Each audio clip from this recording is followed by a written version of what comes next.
ఆంధ్రప్రదేశ్ రాజకీయాల్లో ఇప్పుడు ఒకే నిర్ణయం హాట్ టాపిక్గా మారింది. స్థానిక సంస్థల ఎన్నికల్లో బీసీలకు 34% రిజర్వేషన్లు అమలు చేయాలని కూటమి ప్రభుత్వం తీసుకున్న నిర్ణయం కేవలం రిజర్వేషన్ అంశమేనా, లేక రాబోయే స్థానిక ఎన్నికల్లో రాజకీయ సమీకరణాలను పూర్తిగా మార్చే వ్యూహమా?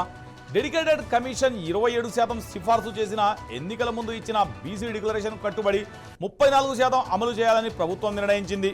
ఇది ఎలాంటి పరిణామాలకు దారితీస్తుందో ఈ స్టోరీలో చూసేద్దాం.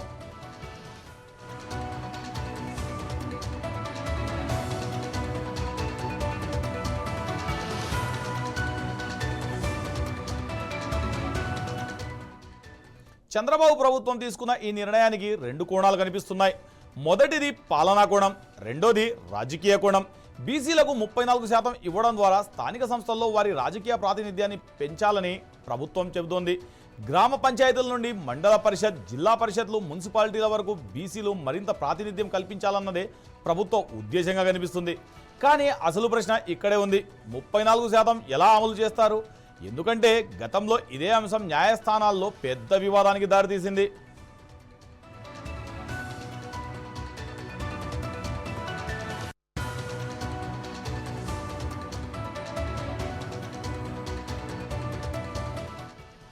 రెండు 2020లో ఆంధ్రప్రదేశ్ హైకోర్టు ఎస్సీ ఎస్టీ బీసీలో కలిపి వర్టికల్ రిజర్వేషన్ 50%కి మించరాదని స్పష్టం చేసింది.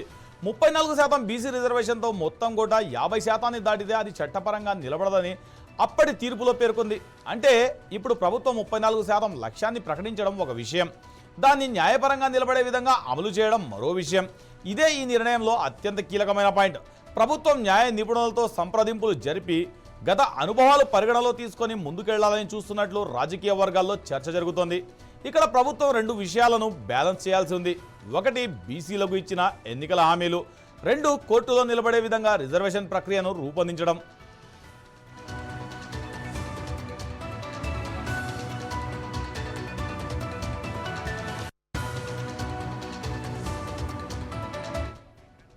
ఇక రాజకీయంగా చూస్తే ఈ నిర్ణయం మరింత ఆసక్తికరంగా మారుతుంది. తెలుగుదేశం రాజకీయ చరిత్రలో బీసీలు కీలక సామాజిక వర్గం. ఎన్టీఆర్ కాలం నుండి బీసీలకు రాజకీయ ప్రాతినిధ్యం పెంచడం టీడీపీ రాజకీయ కథనంలో ముఖ్యమైన అంశంగా ఉంది. 1919లో స్థానిక సంస్థల ఎన్నికల్లో బీసీ రిజర్వేషన్ల పెంపు ద్వారా పెద్ద సంఖ్యలో బీసీ నాయకత్వం ఎదిగిందన్నది టీడీపీ వాదన. ఇప్పుడు 34% రిజర్వేషన్ను తిరిగి ముందుకు తీసుకురావడం ద్వారా బీసీల రాజకీయ సాధికారతకు టీడీపీనే అండా అనే సందేశాన్ని బలంగా తీసుకెళ్లే ప్రయత్నం జరుగుతుంది.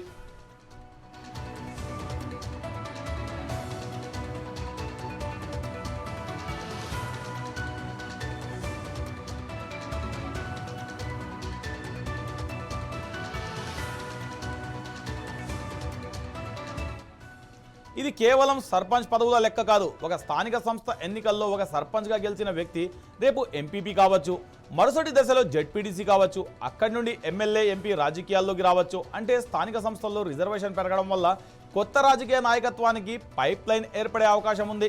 ఇదే కారణంగా ఈ నిర్ణయాన్ని బీసీ వర్గాలు కేవలం రిజర్వేషన్గా కాకుండా రాజకీయ అవకాశాల విస్తరణగా చూడవచ్చు. కానీ ప్రతిపక్షానికి కూడా ఇక్కడ ఒక స్పష్టమైన రాజకీయ వాదన ఉంది. ప్రభుత్వం 34% అంటోంది, కానీ అది న్యాయపరంగా ఎంతవరకు నిలుస్తుంది?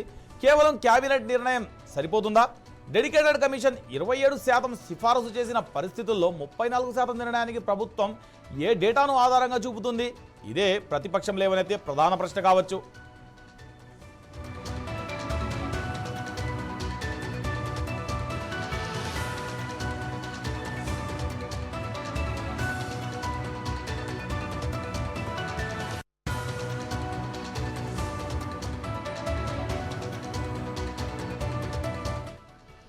ఇక్కడ మరో కీలక అంశం. ఎన్నికల సమయంలో ఏపీలో స్థానిక సంస్థల ఎన్నికల ప్రక్రియకు సంబంధించిన సన్నాహాలు ఇప్పటికే జరుగుతున్నాయి. రాష్ట్ర ఎన్నికల సంఘం కూడా ఎన్నికల యంత్రాంగానికి సిద్ధంగా ఉంచాలని అధికారులను కోరినట్లు ఇటీవల వార్తలు వచ్చాయి. అంటే రిజర్వేషన్ ఫార్ములా ఎన్నికల షెడ్యూల్కు ముందు అత్యంత కీలకమైన నిర్ణయంగా మారింది. ఒకవైపు బీసీలకు ఇచ్చిన హామీ నిలబెట్టుకుందామనే రాజకీయ సందేశం, మరోవైపు కోర్టు పరీక్షను ఎదుర్కొనే అవకాశం. ఈ రెండింటి మధ్య ప్రభుత్వం ఎలాంటి న్యాయపరమైన రూట్ ఎంచుకుంటుందనేదే ఇప్పుడు ఆసక్తికరంగా మారింది.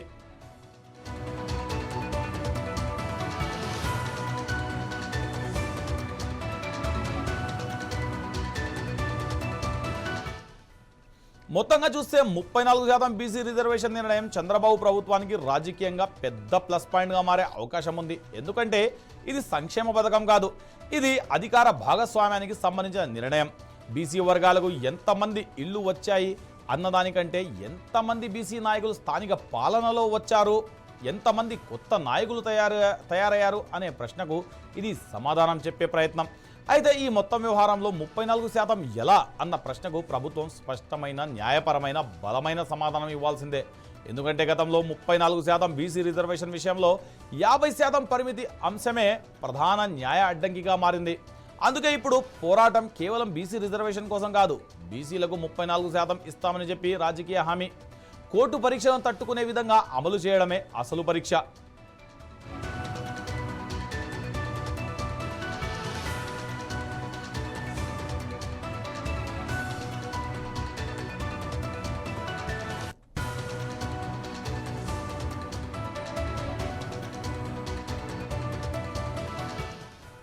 అందుకే ఏపీ స్థానిక సంస్థల ఎన్నికల ముందు 3 ప్రశ్నలు ఇప్పుడు కీలకం.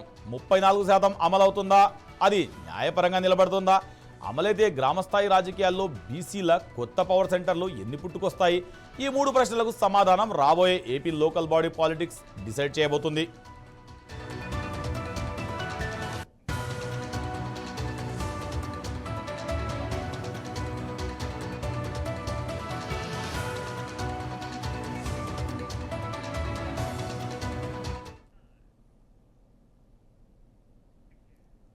ఇలాంటి మరిన్ని అప్డేట్ కోసం చూస్తూనే ఉండండి మీ 9+ న్యూస్.